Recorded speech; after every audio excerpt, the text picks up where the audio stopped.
Welcome to Still Talking Uncut. I'm your host, Big Easy, joined by my co host, Sean Rigsby. We got special guest today, straight from the Keebler Elf tree, the leprechaun himself, Mr. Coppersmith Master, Brian Silcott. Welcome to the show, my man. Welcome to the show. Hey, thanks for having me, guys. We're I'll tell you honored what, anybody. man. Oh, man, never mind. I say it was a long time coming. 10 years or so, 11, whatever. I really don't know. How long have we known each other? Because my first account got kicked off because remember, I was still Hammered at first on Facebook. I didn't use my real name. I was afraid to. Yep. Actually, that's how I got you on the podcast. It's still Hammereds own Brian Silcott. But, man, let's just throw a few names out there. I'm not going to throw last names, but there was Don. Well, obviously, Don, Ray, Bill. You remember Big Bill? Yeah. And then Dwayne. So, I mean, it was a good bit ago. But it amazes me. A lot of the guys we learned with don't talk now. And the more information I give and the more the newer generation fights me, the more I realize why they keep their mouths shut. Yeah. Yep. Ian said something about that earlier today, talking about Facebook. It's but yeah, anyway, go ahead, Ian, do what you normally do. We'll I've known Sean for about 3 years, man. That's the longest 10 years of my life, that's for sure. What you drinking on over there, Sean? Some of yeah, I just said Dwayne. Some of there's a guy named Matt in Ohio. He makes some very good orange. I don't really know what you want to call it.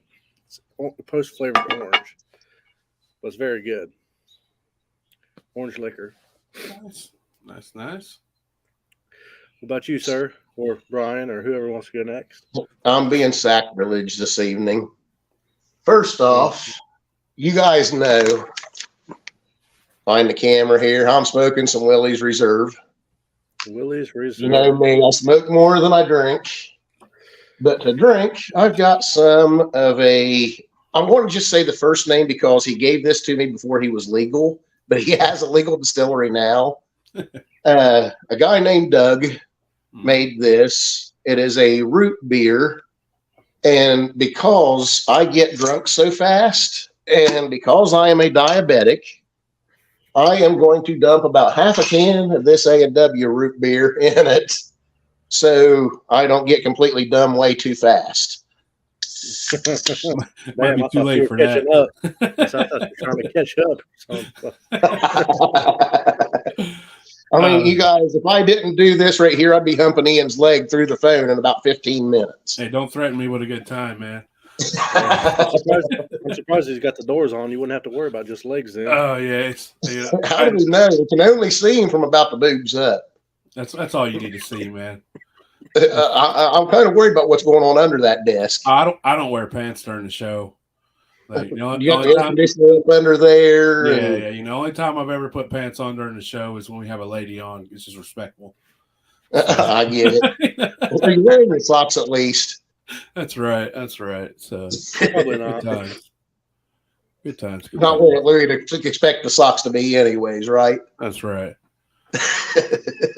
That's hilarious.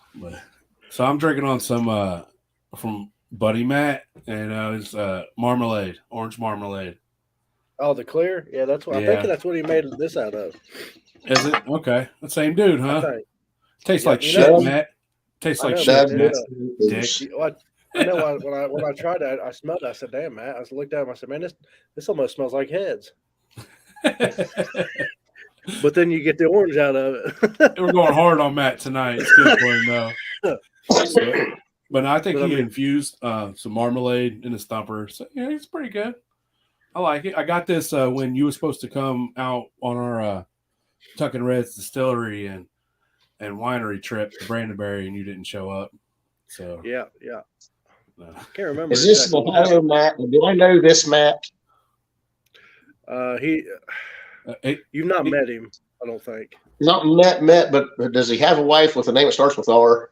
No. No, as far as I know, that he don't even have a wife that starts with a I my don't wife at all. maybe one of his last 10 had an R. We don't know. So.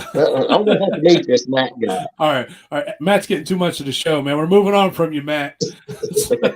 Sorry, Matt. I love you, brother. Well, I mean, let's start with moonshine. You know, when did you first start making moonshine?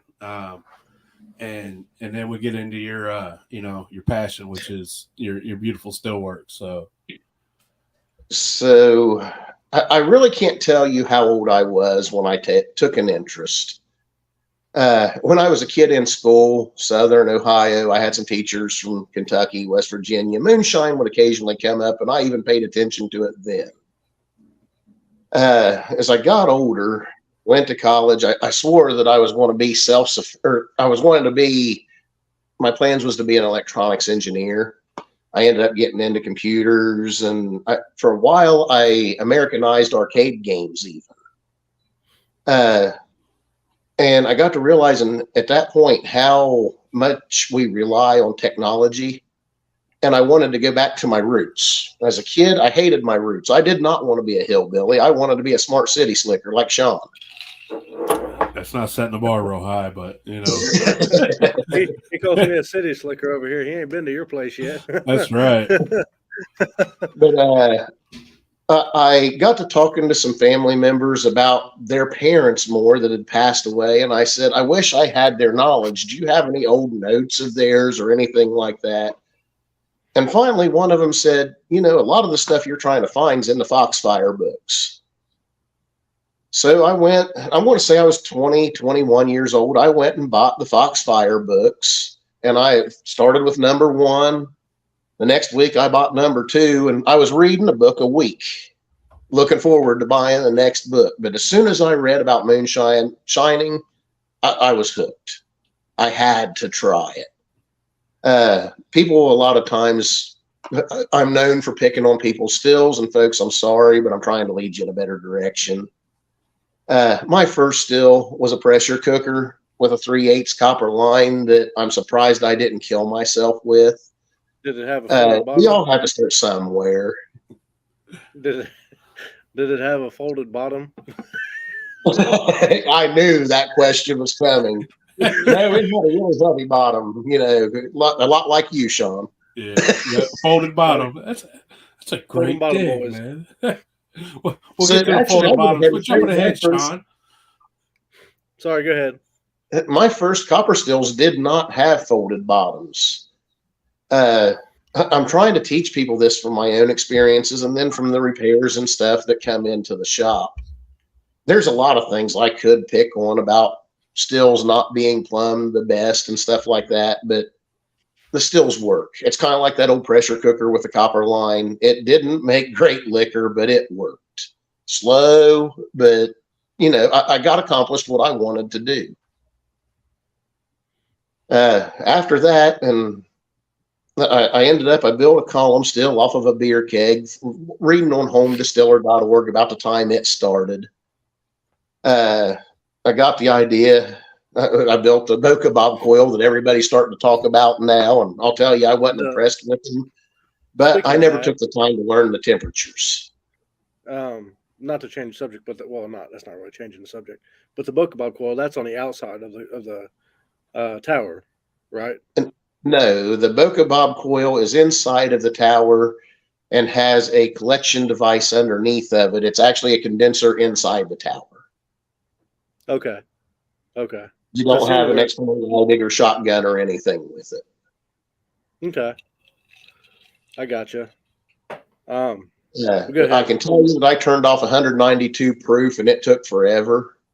It did not taste good. You couldn't dilute it down with enough water to make. I mean, you could have put it in a 55-gallon drum of water and still tasted it. It was that bad. The next thing I built was just a regular column, a Liebig condenser, just because I didn't think a Liebig condenser would work. I thought it had to be a long worm. Later on, I put a worm on that column, and then I got into trying to build little copper pots from the Foxfire books. I was trying to scale down those drawings and build small pots. Finally, a guy come to me and He said, "Hey, can you build me a moonshine still?" And I said, "Well, never." He was asking about a 55 gallon. I said, "I've played around with these little ones, but I've not built a big still. But I'd like to build one for myself." And this is about the time moonshiners are starting to come on, so everybody's got a renewed interest in it. Mm-hmm. So I said, "Yeah, I can build one." I said, "But I want to know the mistakes I make on yours so I can fix them whenever I build my own." And I said, "Let me know and I'll try to fix them on yours too." I built it for him for what it cost me in an angle grinder, because I didn't even have an angle grinder at the time. I built it in a chicken coop on top of a chicken cage. We had a hatchery that I was shutting down right at the same time. About, I'm going to say 2 weeks later, Chris and Mark, help me out with their last name. They're legal. What's their last name? Lewis. Lewis, thank you. The last name escaped me. That liquor's already getting me. They come to me and asked me if I could build them a 30-gallon still. And at that point, I thought, this is a good thing to start advertising. I was cleaning porta potties for a living. Wasn't a great job. I was happy to have it, but, I was looking to get away from it. I started advertising. 2 weeks later, I was about 3 months behind on orders, so I figured it was time to quit the porta pot job. Started working the copper full time. Even all the way back then, obviously, I tried to improve every still. And even today, I can't say that every still I try to improve, but I still try to take a lot of time and make things as smooth and pretty as possible. I still cut everything by hand. I do have a bead roller I bought a couple of years ago, but a lot of times I'll still use pliers and hammers to do the folds. Even if I use the bead roller, I'll still use hammers to finish it up. I don't use shrinkers and all of that, just because I feel like it hardens the copper and makes it a bit better. Sorry, I went on a long rant there. I hope I answered your question. That's why you're here, man. That's why he asked it. I hear you talk, so no apologies needed. So, back to moonshine. What was the first thing that you made? And would you use a beer keg? Is that what you said? The very first was a pressure cooker. Okay. And it was a corn shine with sugar. And no, I did not convert the corn sugars. Yeah. Didn't know. I didn't understand it. And that's one of the things I want to piss to all of the newbies getting into it. Learn those conversions. That's important. Call that support shine around here. That's the money maker, huh? Are you gonna make it there, Sean? Yeah. Put your hands up. I think I said that come out of your nose. There you go. Feel better now? Sure. If you need to Heimlich, blink twice. Hey, bro. Oh, shit. You're licking his Heimlich, not me. Oh, shit. But, so you say the first thing you made was corn sugar? Yes. I scorched the hell out of it. Really? Yes. I was learning. I went to family that I knew had made liquor, but I talked about this on the Roku interview. I was told, do not talk about it. Don't ask about it. None of my family would talk about it. So I know a couple of family members had stills, but I couldn't get recipes or anything. I had to learn on my own, read, and I got online and I knew a little bit. I met you, and I remember you were still hooking your condenser up backwards, talking about Sean Rigsby here. We all knew he was talking about. Hey, man. I noticed some guys was hazing him, and I thought, you know what? He asked all the right questions. So I started trying to work with him, and I found out he was from Ohio, not too far from me. Kind of feel like he's my son. I mean, I couldn't have been more proud when he won Master Distiller. Huh. Well, I know that Rick Gibson takes that credit too. That's why we don't get along really. We fight over custody of Sean. Yeah. Well, I was going to say, which one's Step? Just go 50-50. Two dads. Just got two dads. Sean's got two dads. Are you saying one of us owes you some child support? I would like to see some of it. I paid enough. You might as well send it over to me, and I'll keep the books. Make sure it's distributed properly. So in case everybody wonders why I keep reaching and putting my finger in the screen, my phone keeps going dark on me. So I'm trying to make sure I don't log out on you accidentally. I couldn't figure out how to turn this off. So did you build that first 50-gallon for the guy? Yes, I did. What kind it of actually burned in a bonfire, but it wasn't related to it. And it actually ended up being 76 gallons because I didn't know how to calculate back then. Ain't nothing wrong with that.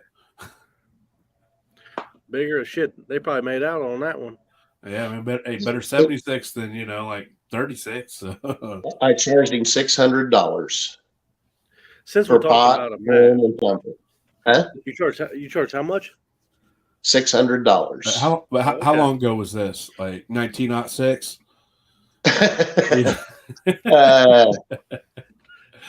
I'm going to say it's about 3 weeks into season 1 of Moonshiners, if that helps calculate it out. I don't even know how long they've been on. About 12 years. 13, about 12, 13, yeah, something like that. So it's been a minute. Yeah, about 10 years ago. I'm going to say that the first copper stills I built were about 15 years ago, but I wasn't at all serious about it until Moonshiners really kicked in. And I'm thinking, more of a hobby. Back then, when the show first came on, I wanted to get on that show to teach people so bad. And after a couple of seasons, I realized it was being edited in other directions, and I just kind of lost interest in it. Yeah, it's TV, can't forget TV, man. Entertainment, it's TV, understandable. Exactly. But that's why I do this live stuff instead of anything to do with TV. I know you guys are going to put this right on the screen. Yeah, that's it's a good way if you want your message out there and you want people to learn how you do what you do, then no better way than make a video and put it out there. And it might rub some people the wrong way, and some people might like it. But at the end of the day, not everything is for everyone. So,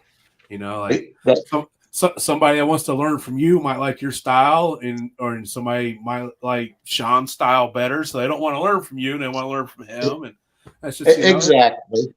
And that's just the way it goes. Honestly, I know very little about running a multiple thumper still. I understand, how pressures and stuff build and whatnot, but Rick Gibson worked on that stuff. In the old days, even though we didn't necessarily get along the greatest, that was his thing, and I kind of stayed away from it. I done my own thing, and that kept us, I think, from wanting to shoot each other. But, Sean, he got into the mason jar stuff, and I supported him in it too, even though it wasn't my favorite method. I did try to build a few like Rick's just to understand what he was trying to do. But, when a guy does it every day and a guy makes a half a dozen of them and plays for 10 minutes with each one, Rick obviously had way more knowledge on that than I. And not to cut you off there, but I've ran a lot from both sides. I've ran a lot of ones, a lot of jar stills that Rick's built, and I've run a lot of different, just pot thumper and worms, and they have their place, just like everything else. For the longest time, early on, I chased higher proof because hey, that's more that's more liquor. So depending on what you're doing with it, I mean, but as you get into flavoring shit and running at one time and not trying to make an assload of it. When your balls drop. Well, I'm going to go with, 150, 160 proof. I'm okay with. I like to say when your balls drops when you quit chasing proof and start actually realizing, hey, I can do a little better. Well, and I'm not meaning that about the mason jar thumpers. I'm meaning the guy who's trying to run 196 proof in a single pass. You see a lot of beginners come in, they're like, man, I just try to get that highest proof possible, and then later on, they might be like, man, I want to chase, a little less proof, That's right. Well, I mean, at the time, I like getting higher proof for certain reasons, which most of you guys, you two know. But now it don't really matter. I agree with Matt here, by the way. Mm-hmm. It's the first thing I've seen pop up. So if I'm not calling somebody out or answering a question for them, I'm sorry. No, he just threw it up because it was a great point. You know, like every still has its place.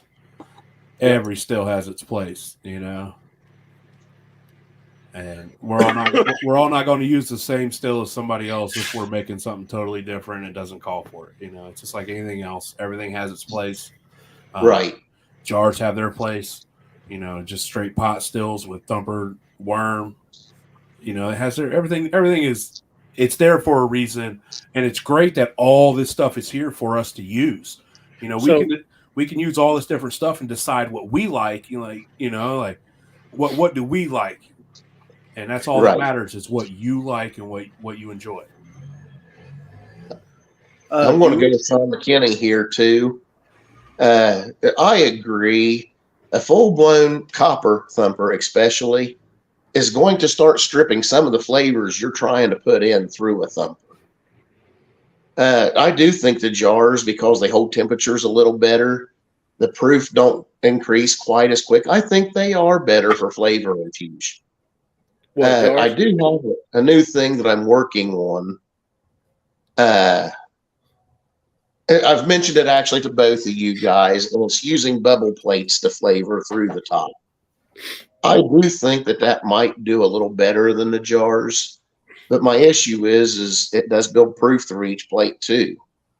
So, and I myself, my license does not let me run and taste the liquor, so I have to send it to somebody who can run it and kind of bring me a sample or let me know what's going on.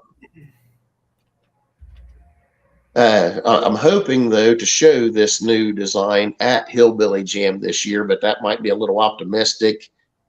I'm having parts prototyped, and sometimes, things don't fit together the way they're planned.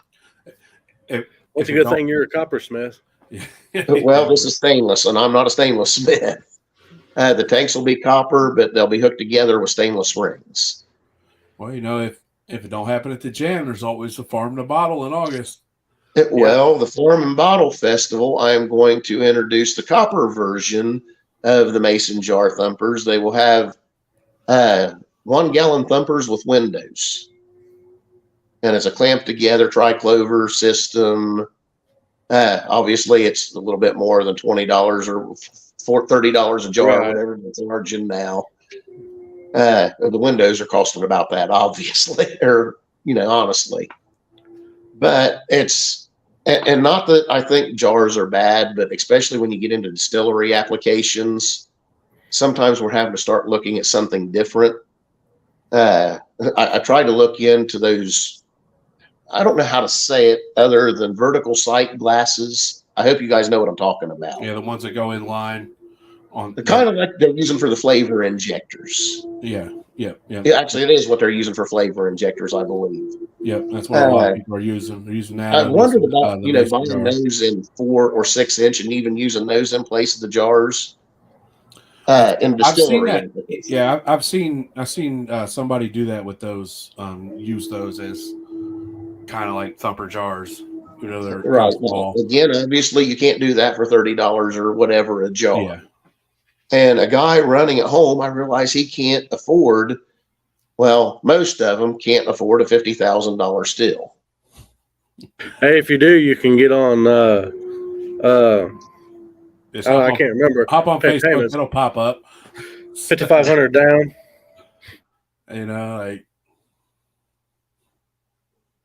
I think Sean just went mute. Hey, he's got cars driving down the road. Apparently, he lives next door to a drag strip. His old lady putting him back in line, so he that could be it too. I understand that. Blink twice if you need help, Sean. We'll send somebody over. It takes me 30 minutes to get there, so I'm good right now. Actually, I think Sean's a little more afraid of the kid than he is the wife or woman. I don't blame him. I mean, who runs the roost around there. It's pretty obvious. The boss. So, you both are better. Yep. We already know who the boss is, man. You ain't got to tell me. She's bossier than hell. It goes short stack and then the old lady. And then Sean is nobody's boss but his own, sort of. That's absolutely right. Then she tells him he can be. You damn right. I'm glad you knocked that one down. I set it up for you. So I almost did, and I was still kind of exhaling the drink. Oh man, that's the way it goes. So, what you Here's got the for Willie. Sean? Do what? I said, "There's the Willie." Oh yeah. The old Willie. Hey Matt, you see that? It looks like Sean needs another one. This is the jar you gave me, Matt. We can see who the bigger alcoholic is. Yeah, it ain't me. No, actually, I've got one fuller than that. That second one, so you had to give it Sean too. So, but so anyways, I don't know, just tell us about stills and shit, man. Like what you enjoy to build, why you build the way you do. Fucking talk about thermal expansion and solder and every fucking thing else you want to, man. Let's get it. So, I guess why I do the things I do. When I started realizing the first stills, I knew how to solder, but I didn't necessarily know how to seam everything together. And I didn't have a ton of money to go out and buy tools. So I thought, I want to look up and see how, there's like old blacksmiths. Obviously, there was old coppersmiths. How did they do it? And I downloaded a book from the Library of Congress called The Art of Coppersmithing. And I know Jason Harrell told me he downloaded the same book. And it explained a lot of stuff out. But unfortunately, when you're not being trained by a real person, you can read about it. But, well, okay, doing the seals and the capes the way I do with the dovetails, it took me 5 years to get onto hammering that because I didn't have a true smith to show me. Yeah, I mean, you got to learn, and right. You learn by making mistakes, and that's how we learn every day. So it doesn't matter how many mistakes you make, as long as you keep learning from them, and then you just keep advancing your craft. My first bottoms, I cut them bigger than the still, and I cut notches in them and then folded them up onto the sidewall. I didn't fold the sidewall out or anything like that. And that was I'll tell you, that was very good soldering practice. Yeah, I bet. The first still, I used 3 pounds of solder in it. Now 3 pounds gets me through almost 3 100-gallon stills. So if you asked about what I like to build, I'm going to be honest, I'm kind of getting burned out and I'm trying to pass the torch on. So what I'm doing now is trying to build a new, more modern, more versatile still. Actually, in the design, you'll be able to start like in a distillery application with 100-gallon and build off of it to a 500-gallon still. You won't have to keep buying stills as you grow. And then it'll hook to anything, triclover fittings. Once we get to a certain point, it goes to those. So you'll be able to hook to any other attachment from any other company. I'm hoping, I can't say when, but in the near future, we're going to hopefully get the prices down a little bit on like 6 and 8 inch triclover parts, bubble plates, stuff like that. I'm not going to get into glass work. You can get it too cheap on the internet and overseas. It's expensive to do. I see Jason Harrell starting to get into stainless. I'm not going to do stainless tanks. My tanks are going to stay copper. Again, stainless parts to hold them together because it's a little harder and it don't rust, hopefully. But in the end, I am going to come back to my shop and I'm going to keep doing like the repoussé type work and the really artistic type of stuff is what I'm going to get into in the very end. But I just seen Sean Peterman just made it on asking if I'm behaving. Sean is I'm just going to say he's kind of my business partner now. He's helping me with the new company. I haven't really introduced him because I was trying to keep his level of drama down to this point. Anybody associated with you is associated with drama. Exactly. Can't have one without the other. That's right. Sean, he started learning the coppersmithing. He's starting to come along with it now. And I'm hoping that in a year or so, he and I has about 3 to 5 younger guys trained. and we're just going to kind of go on the road, different places, sell the stills, help distilleries set them up. I'm getting older. I say I'm kind of retired now. I can't afford with the money I've got to fully retire, but if I can go to a distillery and help set up a still, stop at Hillbilly Jam, take a few orders, if I can get on a route like that, it would certainly pay me for my retirement and I could see the country. And I guess that's kind of where my goal is here in the next few years. Yep. Well, man, that's one thing I've gathered over the years. I enjoy running a lot of different stills, but my favorite stills to run are copper stills that are fucking paste caps. Because it just brings you back to where Have you got not to run necessarily one where I over a started, wood fire yet? huh? Have you got to run one over a wood fire yet? Nope. You're not that far away. Let's make a plan on doing this one night this summer. Let me know. And I agree. People get after me because I talk about not liking the gaskets and stuff. Honestly, it is easier, especially if you're trying to work in your kitchen. Flour paste gets everywhere and it smeared on your pants legs. It looks like, well, you don't want to walk into the gas station with it smeared on your leg. Let's put it that way. Meh. We don't shame around here, so what the hell you been? Oh, never mind. It's all acceptable. It's all acceptable. But I had picked up I got a Brian Silcott still. I picked up a 20-gallon a couple of years ago, and it was the first time I ever got to use a paste style still, and I was excited, and I ran it, and I like doing like when I'm running a still, I like to do, that's why I like gas. I like to do, I like to keep myself busy because I'll get bored and get drunk.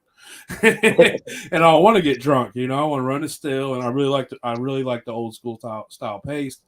You're pasting, you're checking this and that, and I don't know, man. Just for me, it, like Sean said, it takes you back to how it used to be. There didn't used to be tri-clamps and things like that, Right. and I love the hell out of it. But if I had a choice, I would probably roll the old paste style. But that being said, if I want to be lazy, and I just want to set it and forget it, then you throw your electric in there and you clamp it together, and you just get drunk off the worm and hope somebody shuts it off for you. Right. That bring me into another subject, electric. I seen a comment that you had made, Brian, not too long ago. The 60 hertz curse. Well, no, I don't know if that was it or not. Something about a moonshiner, not a real moonshiner, and electric. So talk a little bit about that. Okay. So I'm going to say that a real moonshiner could possibly use an electric still in a distillery application today. But a real moonshiner to me, and I'm glad you brought this up because I was wanting to go in this direction.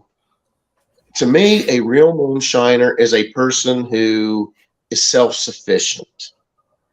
Going into the gaskets, you lose a gasket, you're screwed. Flour paste, you can find something to smear on that sucker and run. That's right.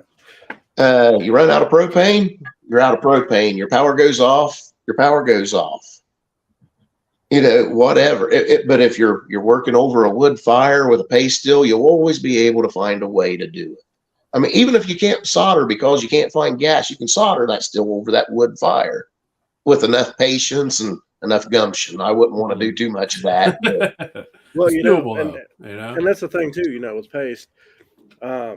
So I don't know what you use or what easy you've used, but I've used Blueberry biscuit dough is probably my favorite because you eat what puffs up. I use flour and rye flour, basically rye grain, just ground the fuck up. And I'll tell you what, man, that shit is so fucking hard. You have to scrape that shit off with that screwdriver when you're done. I've used biscuits. I've used Play-Doh. You get in a pinch, man. Play-Doh will work, and it's so clean. I picked up that tip from old Judd. Old Judd. But whatever Yeah. you do, you need to seal yours a little better. I can see where it scorched your hair off. Yeah. Yeah. So at one time, man, that Hey, one mine just got me fireball right nicked me. here. So Yours only back. No, that's not scorch. That's God giving you room to grow another face. You're so damn ugly. yeah. That's why I just pull That's it down. the truth right there. You can't pull it But, down far enough. I believe that a true moonshiner is somebody who has achieved some form of self-sufficiency with it. Not necessarily full self-sufficiency. Sean knows before I met you, and I actually took some time away from still building, and I said I went to the woods. I didn't truly spend all of that time in the woods, but I spent 2 years away from technology to relearn what I believed a moonshiner to be. I built a few stills in that time, just enough to kind of keep us going, but we lived off grid for nearly 5 years. Went back on grid due to health problems. I needed a CPAP, and wife just doesn't want me to get dementia for some reason or another. She says I'm more like too much like a kid now. But I also believe that a moonshiner, a lot of us want to have the outlaw image, and I will tell you that it does certainly happen. You start breaking the law, you get a fan base, and somebody else gets a fan base. I'm worried one of these days we're going to have some sort of riot at one of the places, and I do not want anything like that at all. Honestly, I'm the kind of guy, if you have an opinion, come to me, say it. You're not going to get me to ever fight at any kind of event or anything like that. But I will tell you, if you show up at my house, you expect a handful. I'm a leprechaun. I can only punch so high. You've all got punching bags, but no, I'm with you, man. And you say, you talk about everybody wants to be an outlaw. Basically, it's everybody wants to be an outlaw till you have to do outlaw shit. And right. There's a lot of people out there that went and bought 10-gallon stills from people, and all of a sudden they're a moonshiner. Now, I can't say that a moonshiner can't run a 10-gallon still, but I do believe that they've supported their family in some way with it. And let's face it, 10-gallon still, you're not supporting much. Hey, what's your answer when your buddy calls you with some sketchy shit he needs help with? You already know. You learn a lot about yourself when that time comes. When somebody calls you about some sketchy shit, and they're like, "Man, I don't think I can help you, man," or they're like, "I'll be there in 25 minutes, bro."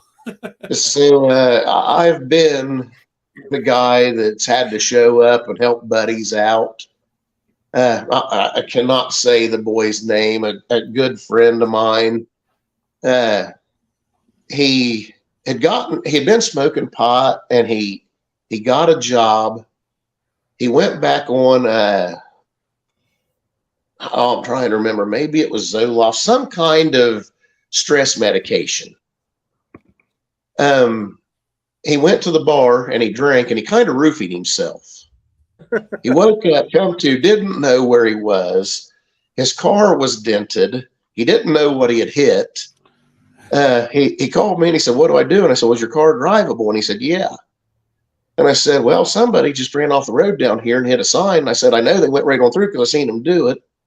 I said, "Bring your car over and we'll get mud on your tire, and we'll say you swerved to hit a deer or miss a deer and you hit that sign." Things like that I've certainly done to help friends. As far as dead bodies, you'll never get me to admit nothing. That's right. I ain't saying no. I ain't saying yes either, but I ain't saying no. I will tell you that, like Sean, I definitely view as a brother.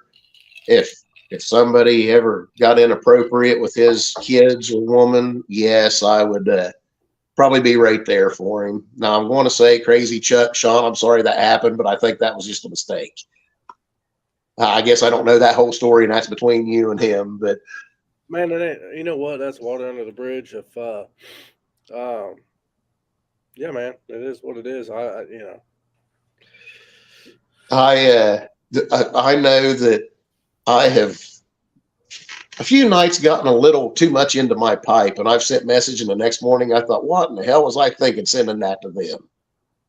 Not always to a woman. I mean, it's stupid shit. I've sent shit to Sean and think, why did I do that the next morning?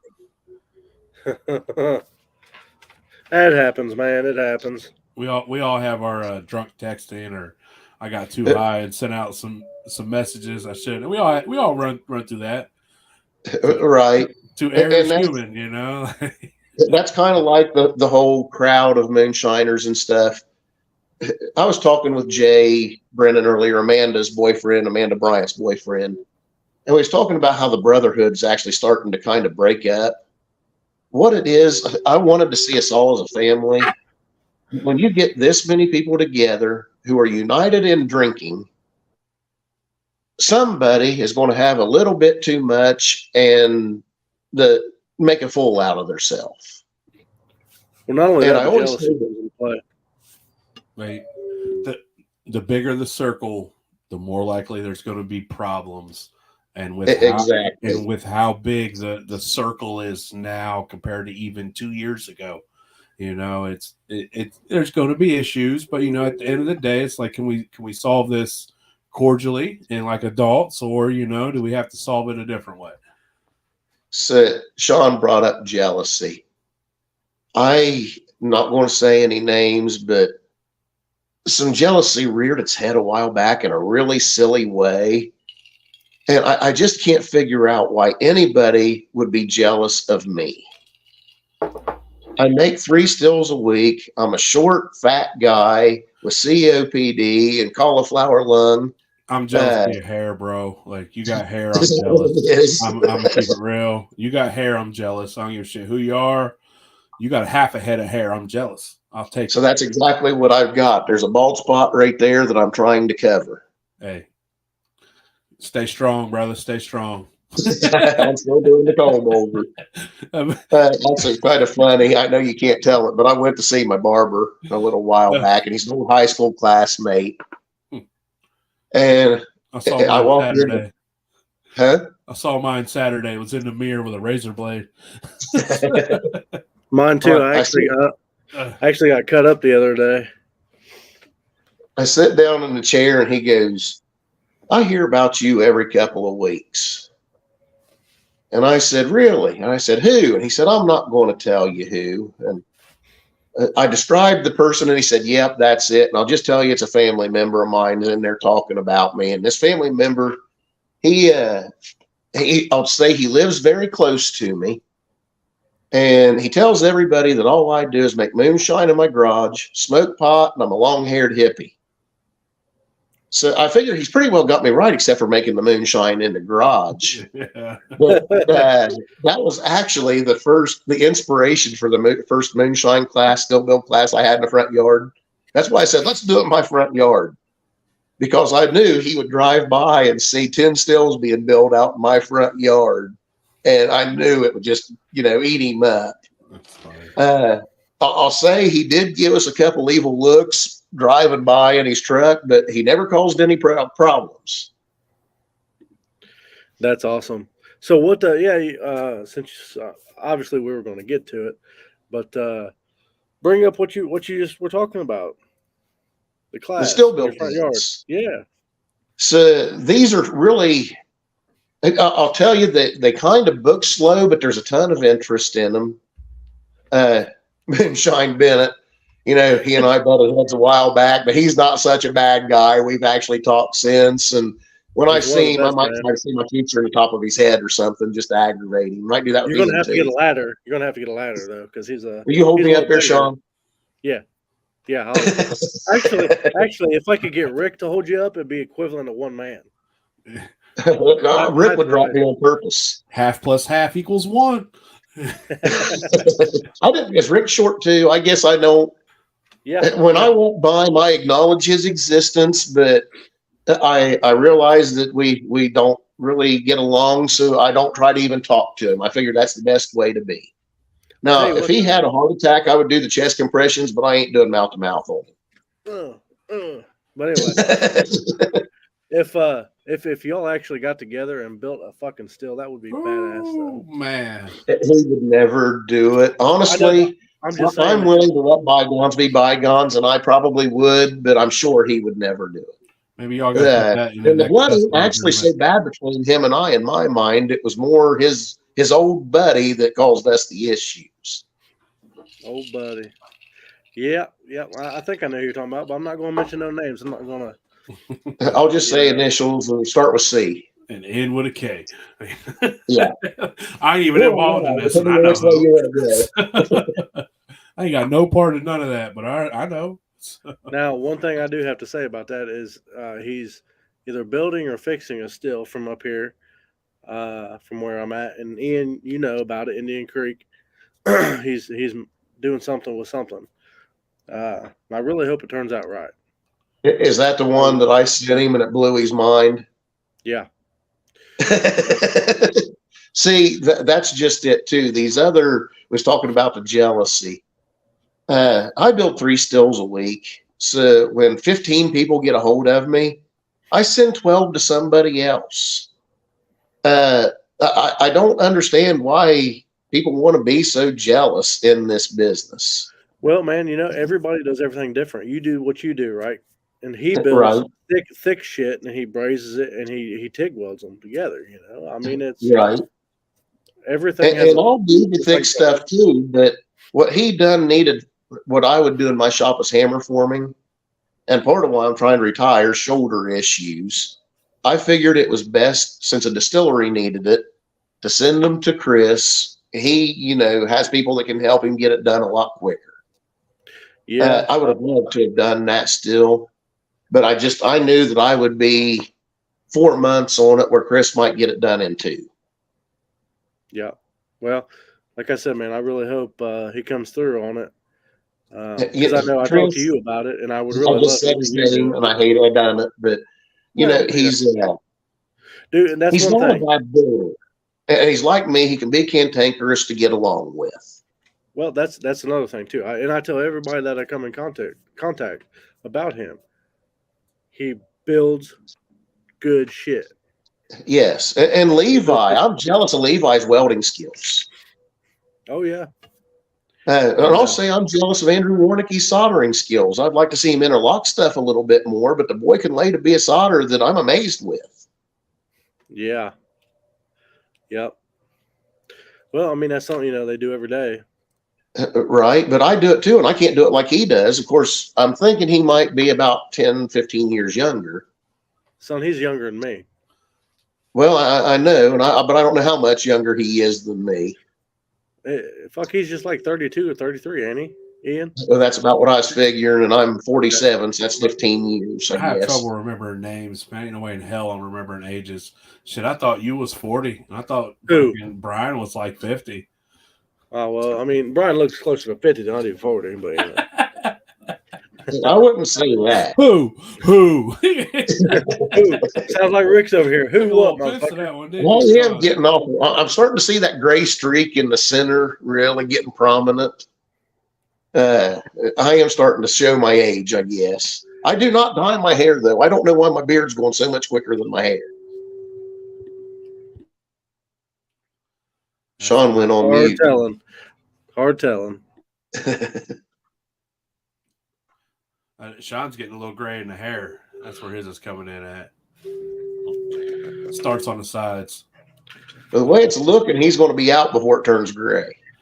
Well, let me tell you, what's going to happen is I keep growing this, and all of a sudden you're going to see a fucking blue denim. You got some overalls. Overall, start growing on here. We're finally going to put the bibs in. All of a sudden, I'm going to fit the part. People are going to quit that's one of the things I love. I haven't talked about him in quite a while, but I loved it when Josh Carey talked about moonshiners that just put their bibs on when the show come on. So yep. I'll go ahead and tell you, I started wearing bibs when I was cleaning the porta potties, and it's just because when you're carrying a 4-inch hose and trying to hold your pants up and such shit, it just takes more hands than you have. Yeah. Well, you'll have that. So that's when I started wearing them, and I'll be honest with you. I know you guys don't wear them, but a lot of guys will tell you once you start wearing them, it's kind of hard to wear anything else. You just kind of get used to them, get comfortable in them, and got so many damn pockets. You get a regular pair of jeans, you feel like you got 75 pounds of stuff in each pocket. I'm a Yeah. minimalist, man. I want shorts and a t-shirt, a sleeveless shirt. I want to have as less clothes on as possible because I'm fat and I'm hot all the damn time. It's, Well, I'm well, like, I'm man, kind of with you. I prefer cold to hot because I can always put on more clothes. But once I start taking them off, people complain once I get to a certain point. I mean, Usually it's about the time I take the shirt off, they actually. start buying me drinks, I ain't got no problem taking them off. You can see whatever you want, man. I'm easy.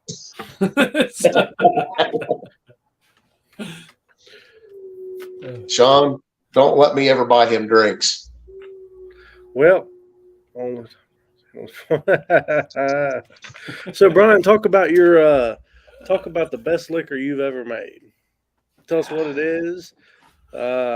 Not necessarily the mash bill, but what it is and what made you. I am afraid to actually truly answer this question because there's a lot of better liquor makers out there than I am. But I'll tell you some of the stuff that I have worked with.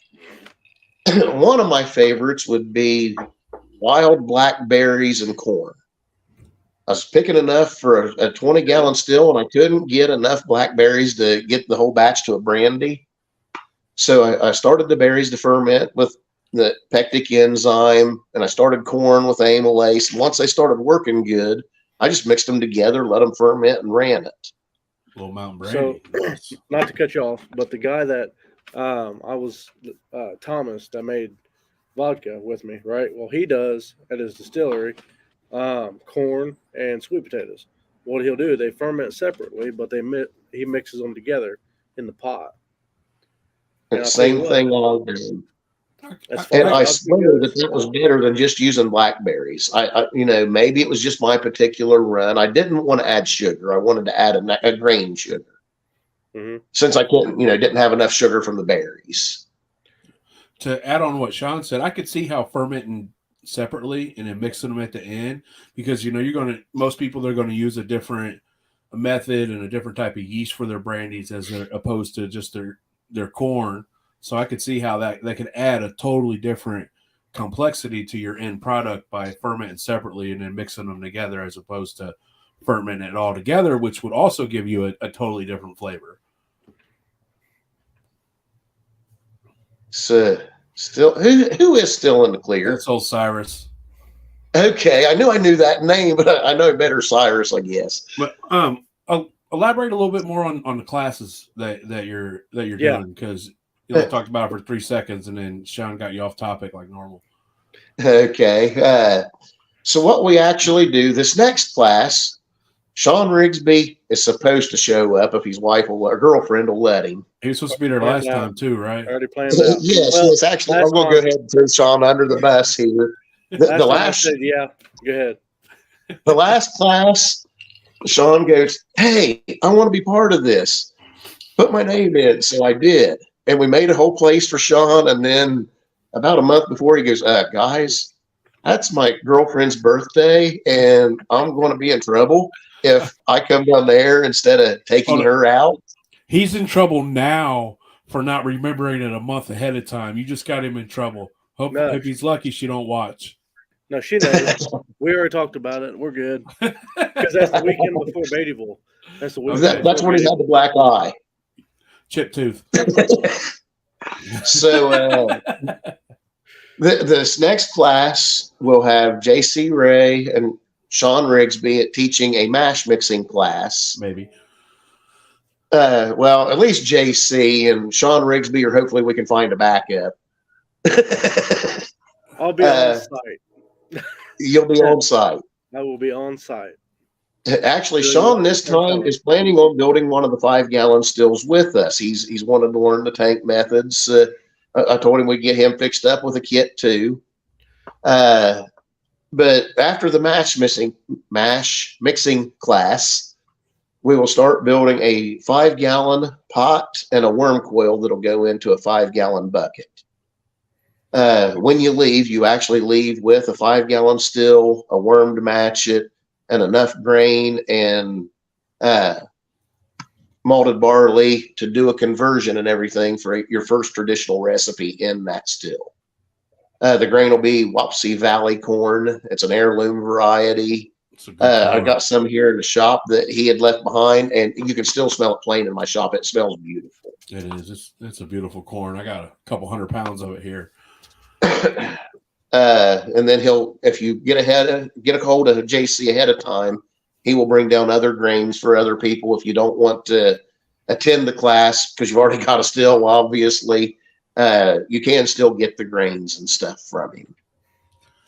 So talk about some of the methods with the still building that you're going to be teaching.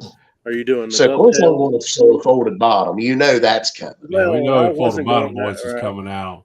But I mean, are you planning on doing the dovetails this time, or are you planning on doing just like the Well, I'm folded going out to and give the cover? people the option of adding stainless triclovers, but I'm going to solder those instead of trying to teach people to do it. Well, I'm going to go ahead and tell you last time on 10 stills, they burned up about 4 more pounds of solder than I expected.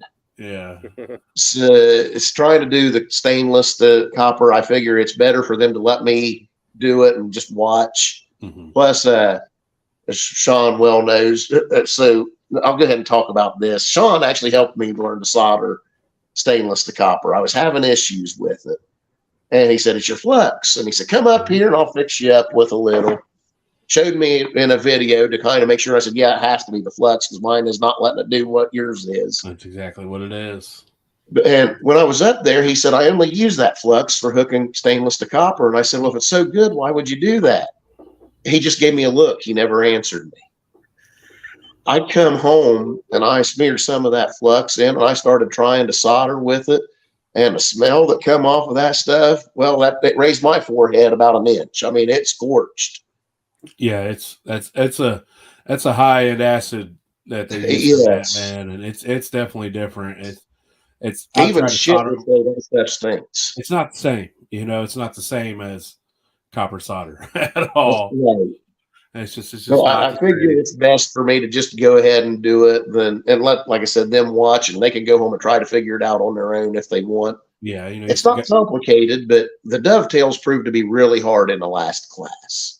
Yeah, and I can imagine, something that intricate and with how many years you spent perfecting that method, it's kind of hard to teach. And they got ahead of me, so I didn't get to show them part of the hammering. Yeah. And they all kind of messed up a little because of it. Now, we got them all together because years ago I messed up the hammering. I knew what to do, but that's where the extra 4 pounds of solder disappeared.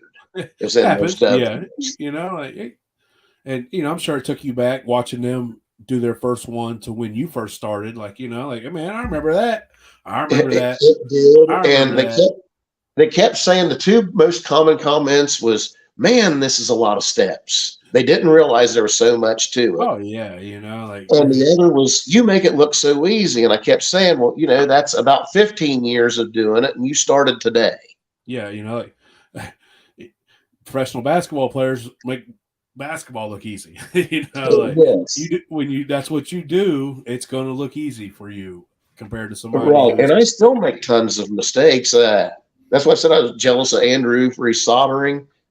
I'll be running a beautiful bead of solder, and just all at once, it's like I get hand Tourette's, and I swear I could smear solder all the way around a 20-gallon still. It's not that it drips and runs so bad. It's just I get a crazy twitch or whatever. It's just the way it is, man. But so for your class, like, what if somebody just wanted to come down and watch? So right now, I don't have a lot of parking. It's kind of hard to let too many people in. Like if you wanted to come down and record to show and talk about it, and I could probably work something out.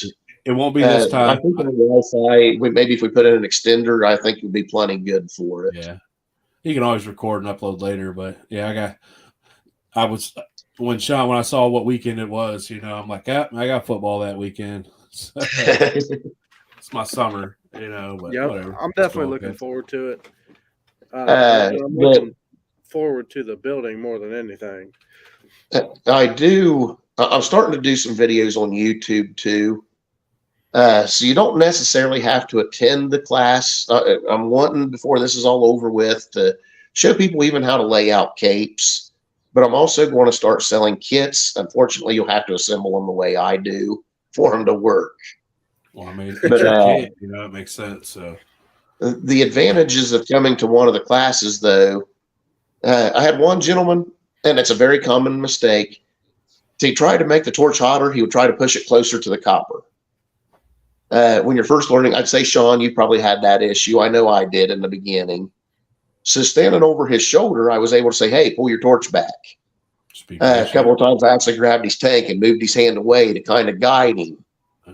Patient, man. Right. If you're learning from me online, I'm not going to be able to help you in that way. There's a lot of difference from learning online and doing it yourself at home, watching a video, as opposed to being in class with a teacher who can tell you how to do it. Yeah. See, that was my thought. As I've probably told both of you. I'd like to get have a sheet of copper and just try it. But at the same time, it's like I'm probably going to waste time and money doing that. I mean, still, even if I come down there, and learn to build a 5-gallon. So, Sean, it's not a 50. The very first big still I built, that was supposed to start off as for a 55-gallon drum and end up being 70-some gallons to the top of the sidewall. This is a confession. I built 2 of that still. The guy got the best components that I built. The other parts got cut up and sent to the local scrapyard. When you're learning, you're going to scrap some copper. Oh yeah, for sure. Yep. I can see Sean's point of view. He wants to go and learn hands-on first before he goes home and tries with a full sheet. Right. That's totally understandable. Especially when you're talking, $250 a sheet of copper, or however much in hell it is now, and all that solder. You want to have some type of grasp of what you're doing before you. Well, see, and my thought is, if even if I'm building a 5-gallon still, I have the opportunity to be like, hey, what the fuck? What am I doing? Why is this not working right? Right. I'd just rather learn some things the easy way instead of the hard way. So I will say on classes too, and I've mentioned this to Sean, I do one-on-one classes too with people. You have to schedule ahead and all of that. If you find it easier, I'm happy to do that. Now you won't have Sean's pretty face down here teaching you how to mix mash and all of that. So I don't charge that as much for those classes. That might make you want to come. A lot of times whenever we do those classes that way, halfway through the day, I'll get with them and we'll order pizza together or something like that, because I'm not charging you for lunch, even whenever we do those kinds of classes. But a lot of people say, well, how do I get in? Your scheduling had several people. What about Renee? Well, Renee's always welcome. JC Ray's wife, Renee, she weighed out all of her corn and everything in the last class. A really hard-working woman. So I'll say she done most of the work then. Yeah, here in the garage. And she even swept my garage out when she was done. If JC don't watch it, I'm going to hire her to work here full time. So where was I? I got myself lost. Yeah, we all done forgot too, man. So next subject. The memories are short around here. So what do you see coming from these classes? Are you planning on? Well, I guess one of my one question I guess a lot of people have asked me about. Do you ever plan on doing a distillation part of it, like teaming up with a distillery and maybe? So I would like to talk with a couple local distilleries about it.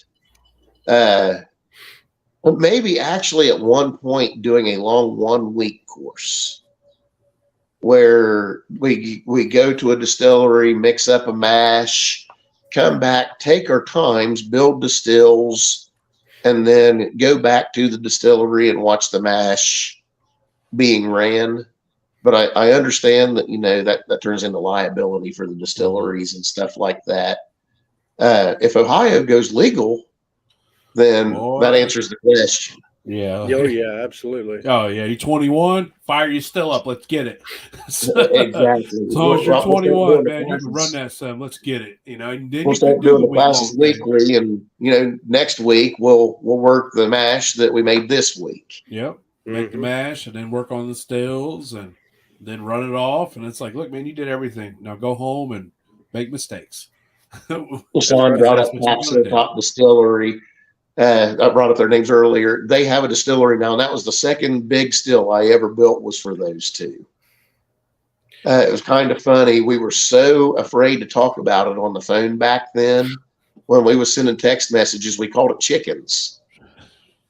I told you I'd had a chicken hatchery, and we figured that was the best way to talk about it. They'd send me a message to talk about the 30 chickens.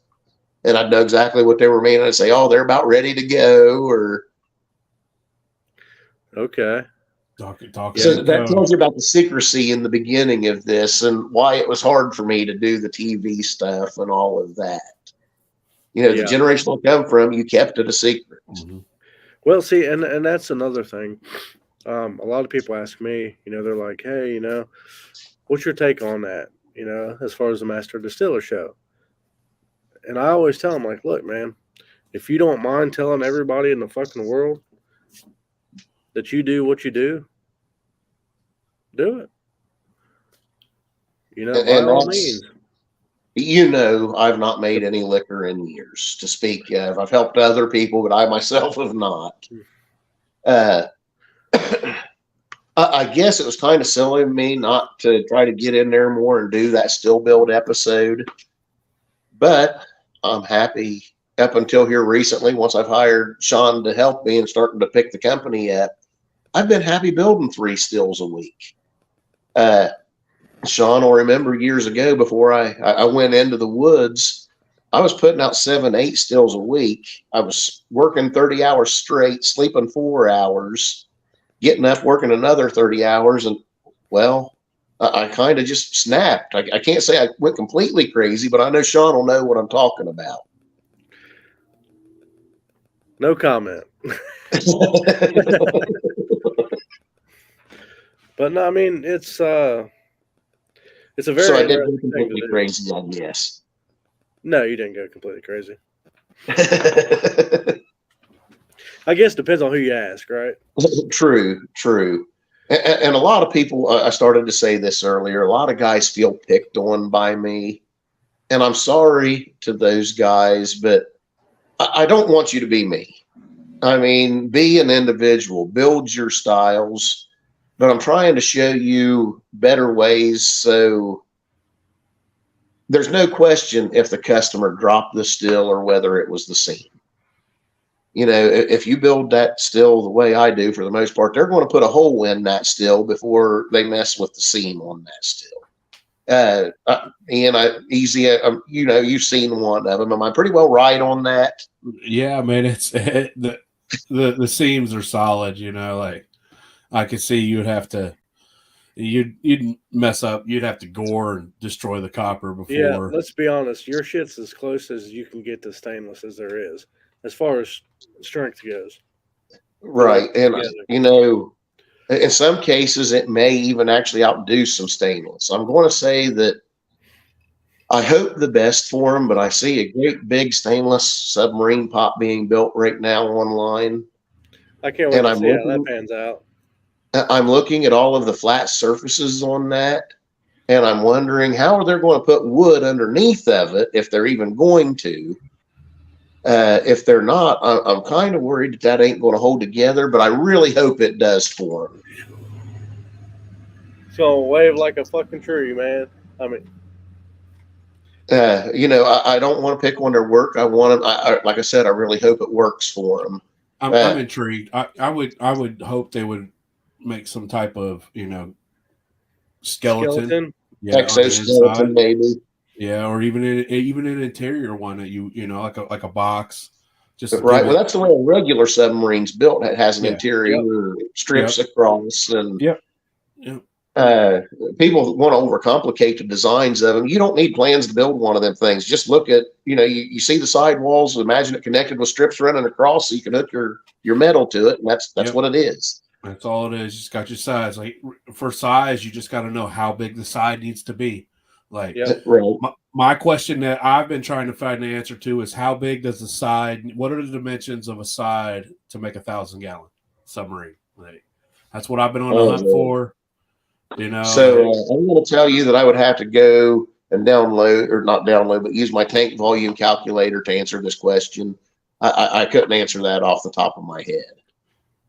But you're looking at limitations in the metals too, so you'd have a segmented bottom and all of that, and it's still that big. Yeah, well, you could get 10-foot sections, so maybe depending upon how long your side is, your segments might be up on the sides and not so much the bottom. So that's my inquiry about how big the dimensions of the side, because one side tells you the other side, which tells you how far to put them apart based on your metal. Somewhere around 5 feet tall and 8 feet in diameter. And that's just a guess. I'm kind of thinking about a livestock tank. Yeah, about 8. I could see that. And then you figure your sheets of stainless are 4 feet wide, so it would be 4 feet wide as opposed to. Thank you, Larry. By the way, so I remember actually the still Larry Parker has is this is something. This was a challenge I issued a while back to still makers. If you can put a still together without solder and then solder it when you're done, you're doing the job right. So somebody called me out and said, let's see you do it. And the still Larry Parker has is that still. It was soldered afterwards, and I donated it to it was a benefit for a young boy that the Sites family had put it on, Sean. I can't remember the boy's name. That's something to speak about in itself. Ian, I don't think you got to meet him. Tony Sites, great guy. He put on a lot of benefits. I actually went to Bonder Brothers Distillery over in Virginia for a guy that had stage 4 cancer. And he put it on. And then this benefit, what Brian's talking about, I'm sure there were others, and then unfortunately he wound up passing right before Christmas with cancer. Sean and I had actually made plans to see him on Saturday, and he passed on Friday. There's very few people that I will actually call a mentor to me, and he was one of them. I always heard he made great butterscotch liquor, man. I never got a chance to try it. Never had a chance. I never got to try any of his liquor that I can remember, but every piece of advice he gave me was golden. Yeah. That's where I can go with, my experience with him. And I got a kick out of it. Now, Tony lived a little ways away from me, an hour or so, would you say, Sean? Yeah, he actually lived about 45, 50 minutes away from me. So we both used the same spring. Really? We both traveled a half an hour to the same spring. Okay. Huh. Never met each other at that spring, but it was so funny when we figured it out. He actually had a few stills that were built by you, right? At least 2. Yeah. There was, I know, wait, if I remember right, Tony was my first repeat customer. If I remember right, I built him an 8 and it wasn't near big enough, so he come back for a 12. And then he come back with a 12 and wanted tri-clamps. And back then I was trying to make the tri-clamps, and I wasn't having any luck with them. I had pretty well trashed the still I had built for him, trying to make it right. So I called him up. It was taking entirely too long, and Tony wasn't somebody I wanted mad at me. So I called him up and I said, Tony, I said, for what you paid on that still, I said, you're a friend. I do your work pretty much for cost. I said, I can put you together a really nice 20-gallon still with a 5-gallon thumper made like a still. I said, I think you'll love it. But in the pictures, he kept that still shined up beautifully. He was proud of that still. Yeah, I remember seeing pictures of it in his little outbuilding or whatnot. But, yeah, man, I really wish I got to run with him. Never did. Me too. I can remember always wanting to kind of chase his oldest daughter. I know you did that briefly. Yeah. Yeah, no, I guess it may not have been his oldest daughter. I knew her as his oldest daughter, but No, right. Yeah, the middle. Heather. Heather, yes. I think she's married now, seems to be doing pretty well. Good I always said when she come to the shop, the guys all shut up because they was too busy staring at her. Yeah. But yeah, I remember when I first got my pay still, he was like, "Yeah, you gotta for if you want to raise the proof just a little bit, angle your arm up." And I was like, "Okay, all right." Well, They see, at teach that you to time, pack that arm. yep, I've never packed it, but If you because want to make vodka through one of my stills, pack that arm. I don't want to make vodka. I don't know who the fuck would. Well, that's for anybody. Advice for anybody. They say it's hard to get to 170 proof in a pot still. Pack that arm, and if the arm's made right, you can get to 170 proof pretty easy in a pot still. Oh, I pulled 170 off a keg still, with a limeade. So Right. it's doable, Well, there's a way. And that's another thing too. I want to speak well about worms, man, is because you can really push them. A lot of people don't. They're like, oh, drip, drip, drip. Right. Like, yeah, if you're running a lie bag that fucking big, you kind of have to sometimes.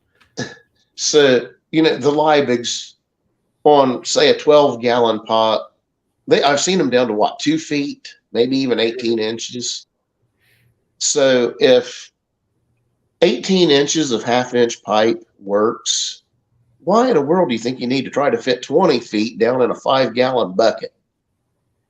Everybody always overthinks worms. Yeah. 3 feet is plenty efficient usually on a 12-gallon still and half-inch hard pipe. So you put 10 feet in a 5-gallon bucket, you got plenty of space in the coils. The bucket don't overheat where the coils are at. It's more efficient. I love the way people overthink worms. I know I want to throw you under the bus. I can remember Sean coming to the shop here and saying, "How do you roll a worm? What do you put it around?" Oh, I was there. I was there for this one. Yeah. Easy was here too. I'll never forget I it. showed him my hand over hand method, and you should have seen his eyes. I mean, he was like a kid in a candy store, wasn't he? Was. I remember. He's like, "Well, I unroll it and roll it around something." Going hard. So Julie Benson was doing the same thing. But and the guy's not legal, so I'm not going to say his name. But I built a still for another guy who knew Jerry, and I said, "Yeah," I said, "I don't wrap it around nothing." I said, "I will wait, and when you pick your still up, I will show you how I do my worm." And I showed him, and he's like, "Oh, well, Jerry don't do it like that." He said, "I don't, that's so simple. I don't know why he doesn't." So I hope he went back and at least showed Jerry how I done that. Yeah, I actually seen he posted a video on TikTok of how he does it. He's got this big ass jig and he rolls it over, and I think he bends it or something into something, and then he just turns it on and just kind of walks it over. It over, yeah. Which, hey, it works. It all works. I could see that. You're using big 1-inch pipe, big old thick pipe. It's not like manipulating half-inch pipe. Yeah, right. It's a lot different when you're in that big shit. Like, I do 1-inch pipe into worms here. I will tell you, occasionally I kink one, so that drives the prices up. Well, Sean, you've seen them. Some of them I've done. Yeah. And I will tell you, it's not an easy process, but versus buying inch hard or inch soft copper pipe, we can save you a few bucks making them here. Yeah.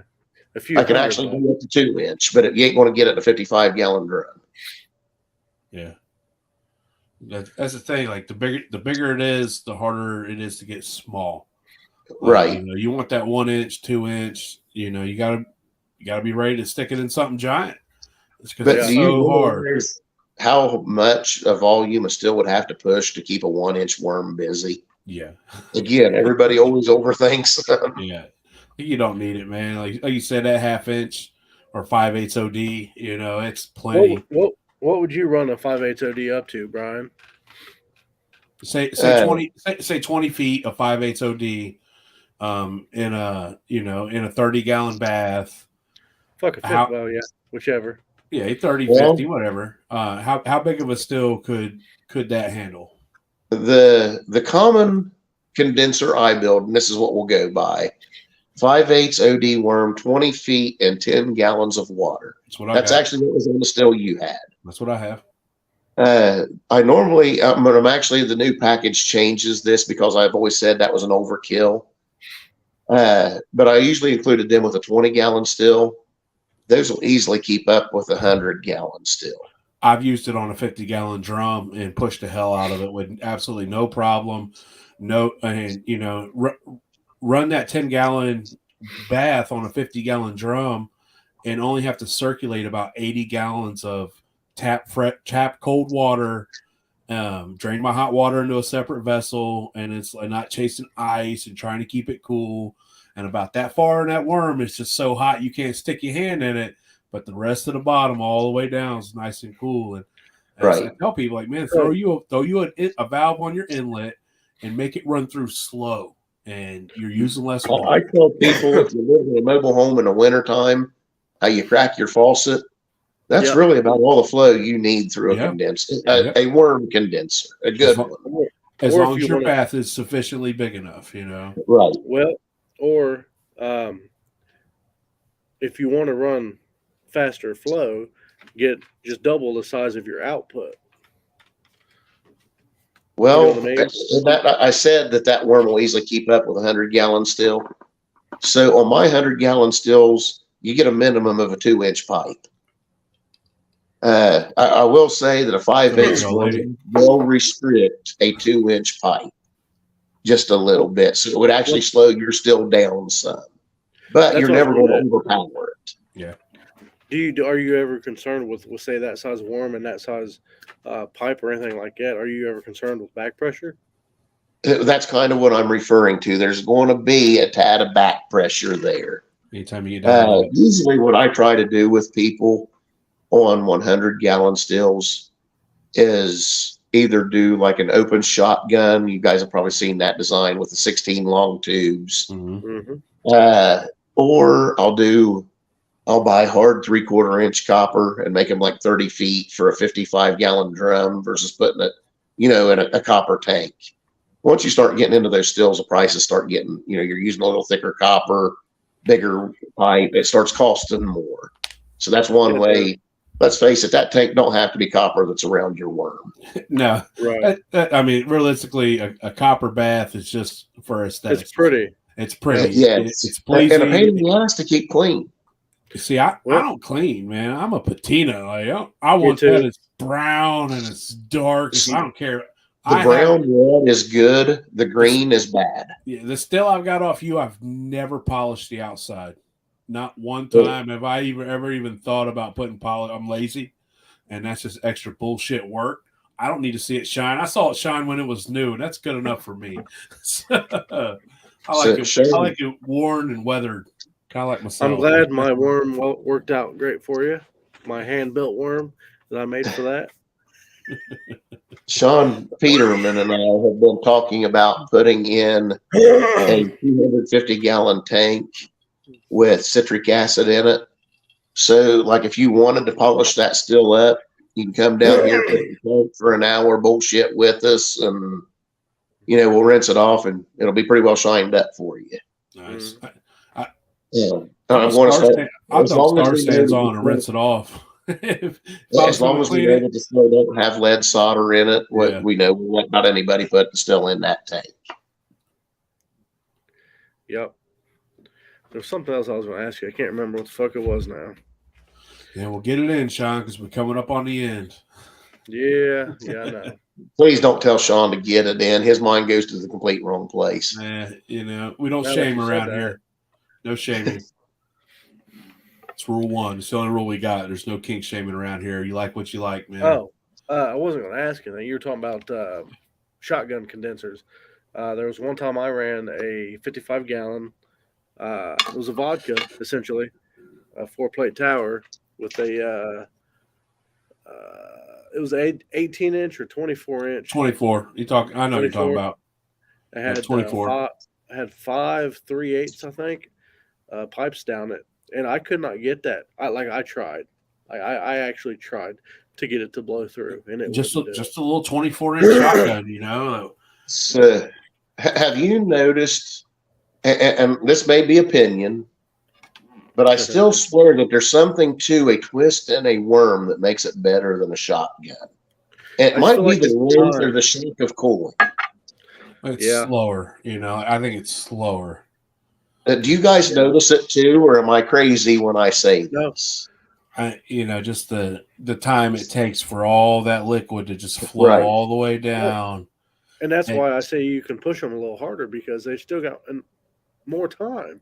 and and, Right. and, and it gets colder as it goes down. So you know, Yeah. every level that it comes to, it's getting colder and chilled and chilled. And I, I'm a worm guy. Me too. Me too. Now, if you're trying to, save space or whatever, I get it. But even at that point, I would do a straight up and down self supporting condenser than a Liebig. But that's just what I started out doing. So Right. But I just Liebig's are more expensive to build too, really, than a yeah, they 10-foot are. worm in a 5-gallon bucket, Oh, anyways. oh yeah, a big, real nice Liebig. You're right, it is. It's like Sean. Remember the four Liebigs you built? Like holy shit, we could have built That was 300 feet beautiful. of copper. It was beautiful, When it except for one worked. missing joint. It did Did you afterwards. did you tell Brian about this? I'm sure he knows that you missed a whole solder joint on that. Did he tell you about Elbow. No, that? I've not heard about this, Oh but man, it happens. it Well, does. we'll make this it. Go ahead and do it, man. Tell him what it is. All right, so Sean built this big badass 4 Liebig to run off this was supposed to be 150 gallons still, but it was only 100.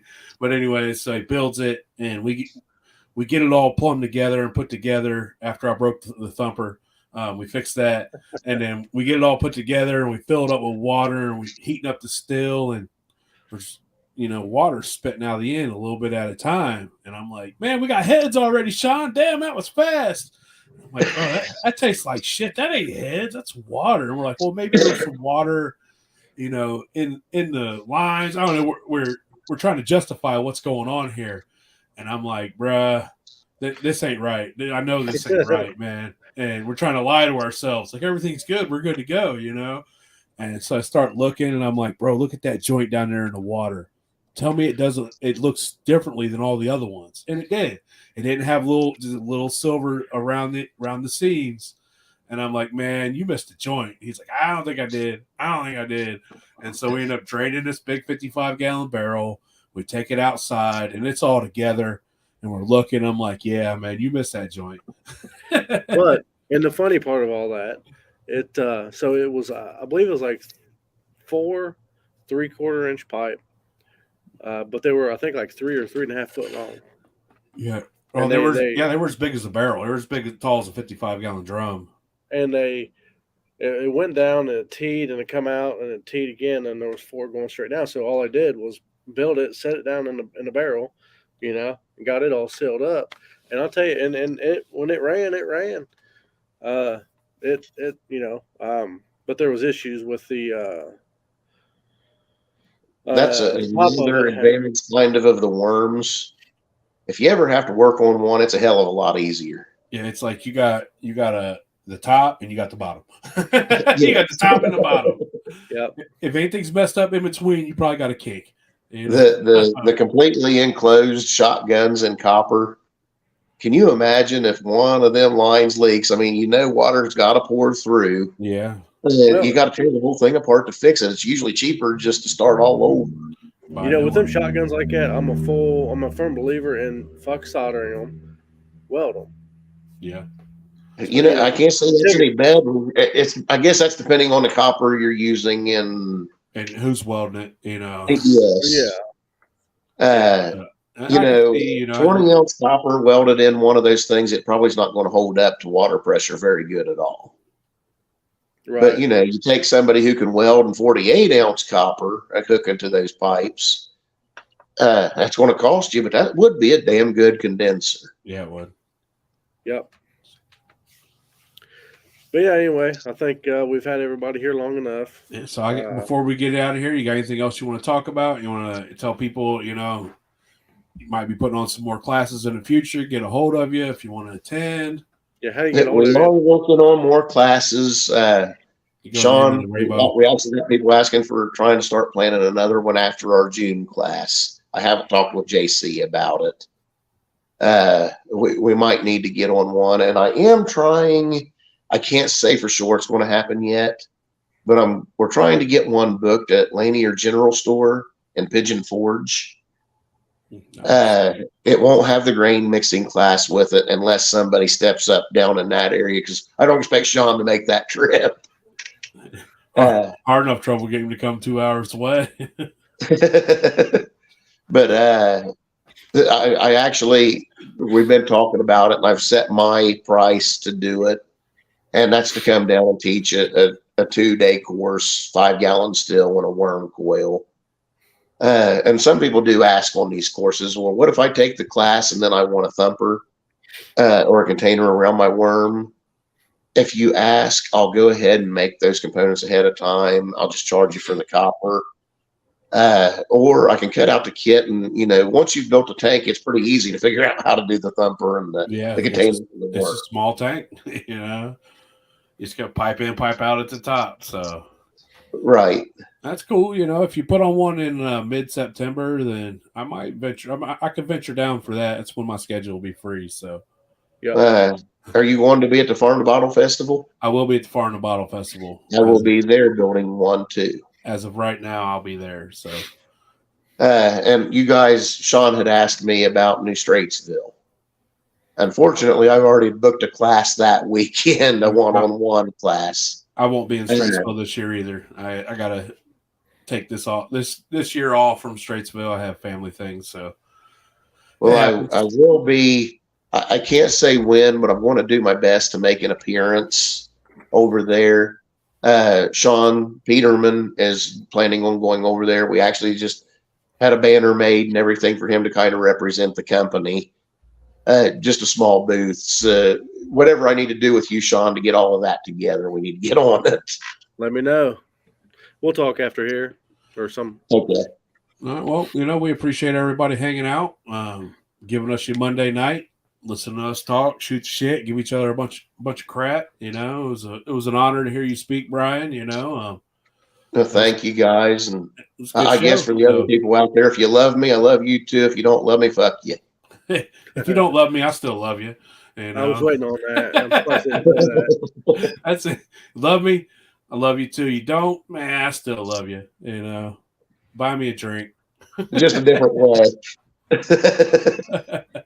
All right. Well, everybody have a great night, man. And look up Brian if you want to learn how to build a still hands-on.